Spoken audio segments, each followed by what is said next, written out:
My fellow Americans, 4 years ago, we launched a great national effort to rebuild our country, to renew its spirit, and to restore the allegiance of this government to its citizens.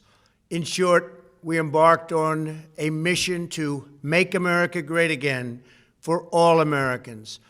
As I conclude my term as the 45th President of the United States, I stand before you truly proud of what we have achieved together.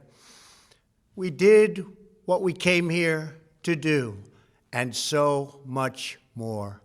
This week, we inaugurate a new administration and pray for its success in keeping America safe and prosperous. We extend our best wishes, and we also want them to have luck, a very important word. I'd like to begin by thanking just a few of the amazing people who made our remarkable journey possible. First, let me express my overwhelming gratitude for the love and support of our spectacular First Lady, Melania. Let me also share my deepest appreciation to my daughter Ivanka, my son-in-law Jared, and to Barron, Don, Eric, Tiffany, and Lara. You fill my world with light and with joy. I also want to thank Vice President Mike Pence, his wonderful wife Karen, and the entire Pence family. Thank you as well to my Chief of Staff, Mark Meadows, the dedicated members of the White House staff, and the Cabinet, and all of the incredible people across our administration who poured out their heart and soul to fight for America. I also want to take a moment to thank a truly exceptional group of people, the United States Secret Service. My family and I will forever be in your debt. My profound gratitude as well to everyone in the White House Military Office, the teams of Marine One and Air Force One, every member of the armed forces, and state and local law enforcement all across our country. Most of all, I want to thank the American people. To serve as your president has been an honor beyond description. Thank you for this extraordinary privilege, and that's what it is, a great privilege and a great honor.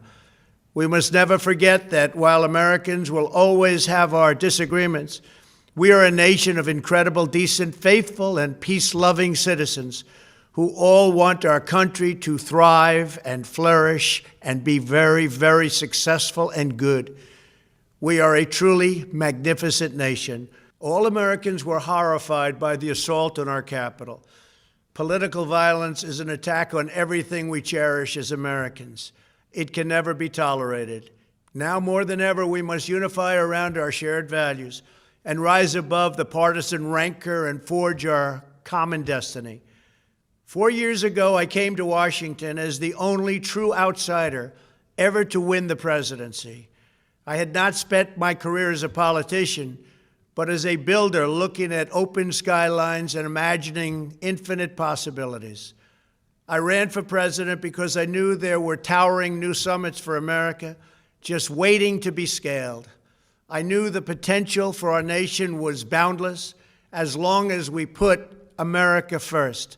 So I left behind my former life and stepped into a very difficult arena, but an arena nevertheless with all sorts of potential if properly done. America had given me so much, and I wanted to give something back. Together with millions of hardworking patriots across this land, we built the greatest political movement in the history of our country. We also built the greatest economy in the history of the world. It was about America first because we all wanted to make America great again. We restored the principle that a nation exists to serve its citizens. Our agenda was not about right or left. It wasn't about Republican or Democrat, but about the good of a nation, and that means the whole nation. With the support and prayers of the American people, we achieved more than anyone thought possible. Nobody thought we could even come close. We passed the largest package of tax cuts and reforms in American history. We slashed more job-killing regulations than any administration had ever done before. We fixed our broken trade deals, withdrew from the horrible Trans-Pacific Partnership and the impossible Paris Climate Accord, renegotiated the one-sided South Korea deal, and we replaced NAFTA with the groundbreaking USMCA. That's Mexico and Canada, a deal that's worked out very, very well. Also, and very importantly, we imposed historic and monumental tariffs on China, made a great new deal with China. But before the ink was even dry, we and the whole world got hit with the China virus. Our trade relationship was rapidly changing. Billions and billions of dollars were pouring into the U.S., but the virus forced us to go in a different direction. The whole world suffered, but America outperformed other countries economically because of our incredible economy and the economy that we built. Without the foundations and footings, it wouldn't have worked out this way. We wouldn't have some of the best numbers we've ever had. We also unlocked our energy resources and became the world's #1 producer of oil and natural gas, by far. Powered by these policies, we built the greatest economy in the history of the world. We reignited America's job creation and achieved record low unemployment for African Americans, Hispanic Americans, Asian Americans, women, almost everyone. Income soared, wages boomed, the American dream was restored, and millions were lifted from poverty in just a few short years.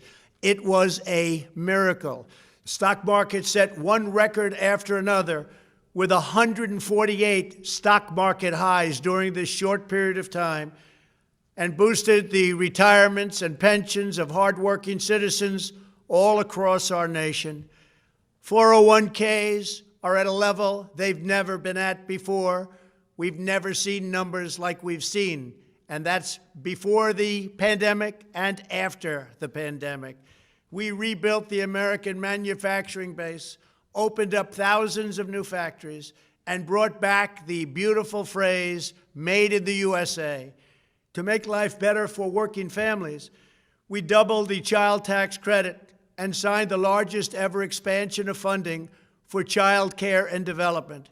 We joined with the private sector to secure commitments to train more than 16 million American workers for the jobs of tomorrow.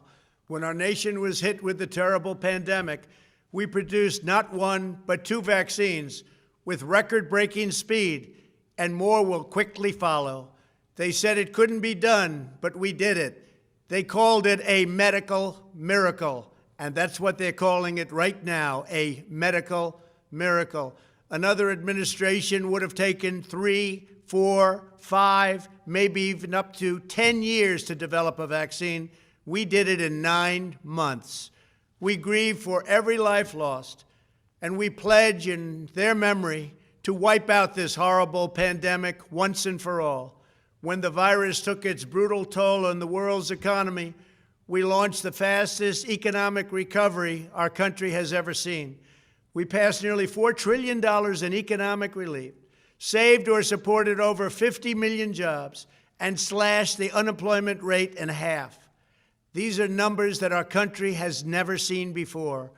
We created choice and transparency in healthcare, stood up to Big Pharma in so many ways, but especially in our effort to get favored nations clauses added, which will give us the lowest prescription drug prices anywhere in the world.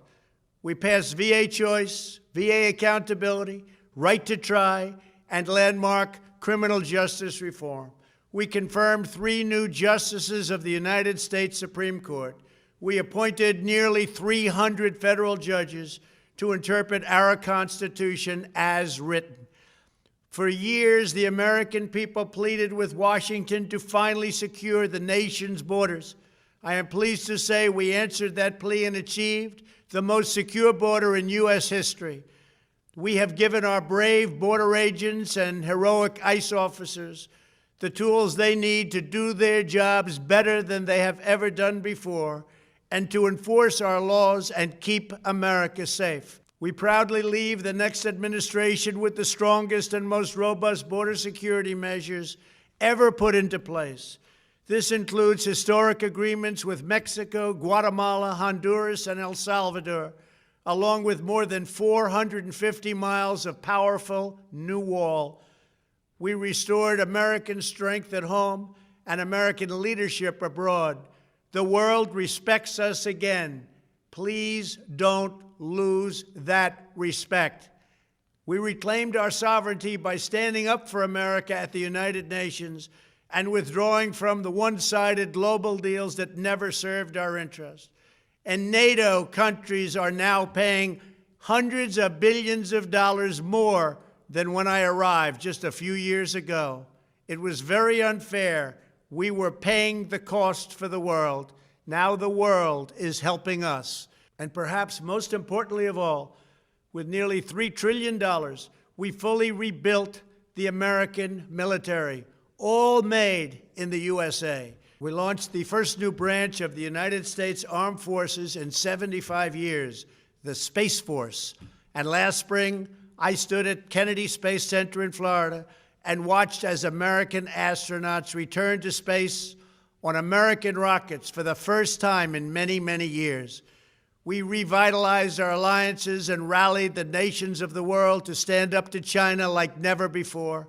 We obliterated the ISIS caliphate and ended the wretched life of its founder and leader, al-Baghdadi.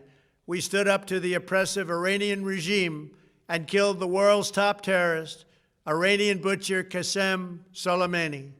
We recognized Jerusalem as the capital of Israel and recognized Israeli sovereignty over the Golan Heights. As a result of our bold diplomacy and principled realism, we achieved a series of historic peace deals in the Middle East. Nobody believed it could happen. The Abraham Accords opened the doors to a future of peace and harmony, not violence and bloodshed. It is the dawn of a new Middle East, and we are bringing our soldiers home. I am especially proud to be the first president in decades who has started no new wars. Above all, we have reasserted the sacred idea that in America, the government answers to the people. Our guiding light, our North Star, our unwavering conviction has been that we are here to serve the noble, everyday citizens of America. Our allegiance is not to the special interests, corporations, or global entities. It's to our children, our citizens, and to our nation itself. As president, my top priority, my constant concern, has always been the best interests of American workers and American families. I did not seek the easiest course. By far, it was actually the most difficult. I did not seek the path that would get the least criticism. I took on the tough battles, the hardest fights, the most difficult choices, because that's what you elected me to do. Your needs were my first and last unyielding focus. This, I hope, will be our greatest legacy. Together, we put the American people back in charge of our country. We restored self-government. We restored the idea that in America, no one is forgotten because everyone matters and everyone has a voice. We fought for the principle that every citizen is entitled to equal dignity, equal treatment, and equal rights, because we are all made equal by God. Everyone is entitled to be treated with respect, to have their voice heard, and to have their government listen. You are loyal to your country, and my administration was always loyal to you. We worked to build a country in which every citizen could find a great job and support their wonderful families. We fought for the communities where every American could be safe and schools where every child could learn. We promoted a culture where our laws would be upheld, our heroes honored, our history preserved, and law-abiding citizens are never taken for granted. Americans should take tremendous satisfaction in all that we have achieved together. It's incredible. Now, as I leave the White House, I have been reflecting on the dangers that threaten the priceless inheritance we all share. As the world's most powerful nation, America faces constant threats and challenges from abroad. But the greatest danger we face is a loss of confidence in ourselves, a loss of confidence in our national greatness. A nation is only as strong as its spirit. We are only as dynamic as our pride. We are only as vibrant as the faith that beats in the hearts of our people. No nation can long thrive that loses faith in its own values, history, and heroes, for these are the very sources of our unity and our vitality. What has always allowed America to prevail and triumph over the great challenges of the past has been an unyielding and unashamed conviction in the nobility of our country and its unique purpose in history. We must never lose this conviction. We must never forsake our belief in America. The key to national greatness lies in sustaining and instilling our shared national identity. That means focusing on what we have in common, the heritage that we all share. At the center of this heritage is also a robust belief in free expression, free speech, and open debate. Only if we forget who we are and how we got here could we ever allow political censorship and blacklisting to take place in America. It's not even thinkable. Shutting down free and open debate violates our core values and most enduring traditions. In America, we don't insist on absolute conformity or enforce rigid orthodoxies and punitive speech codes. We just don't do that. America is not a timid nation of tame souls who need to be sheltered and protected from those with whom we disagree. That's not who we are. It will never be who we are.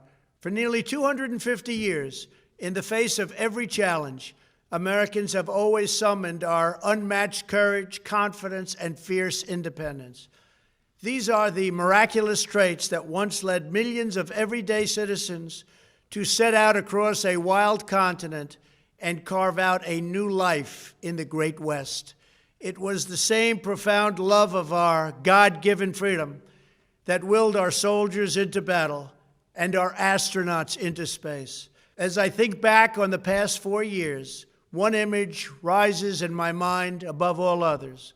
Whenever I traveled all along the motorcade route, there were thousands and thousands of people. They came out with their families so that they could stand as we passed and proudly wave our great American flag. It never failed to deeply move me. I knew that they did not just come out to show their support of me. They came out to show me their support and love for our country. This is a republic of proud citizens who are united by our common conviction that America is the greatest nation in all of history. We are and must always be a land of hope, of light, and of glory to all the world. This is the precious inheritance that we must safeguard at every single turn. For the past 4 years, I have worked to do just that. From a great hall of Muslim leaders in Riyadh to a great square of Polish people in Warsaw, from the floor of the Korean Assembly to the podium at the United Nations General Assembly, and from the Forbidden City in Beijing to the shadow of Mount Rushmore, I fought for you, I fought for your family, I fought for our country. Above all, I fought for America and all it stands for, and that is safe, strong, proud, and free. Now, as I prepare to hand power over to a new administration at noon on Wednesday, I want you to know that the movement we started is only just beginning. There's never been anything like it. The belief that a nation must serve its citizens will not dwindle, but instead only grow stronger by the day. As long as the American people hold in their hearts deep and devoted love of country, then there is nothing that this nation cannot achieve. Our communities will flourish, our people will be prosperous, our traditions will be cherished, our faith will be strong, and our future will be brighter than ever before. I go from this majestic place with a loyal and joyful heart, an optimistic spirit, and a supreme confidence that for our country and for our children, the best is yet to come. Thank you and farewell. God bless you. God bless the United States of America.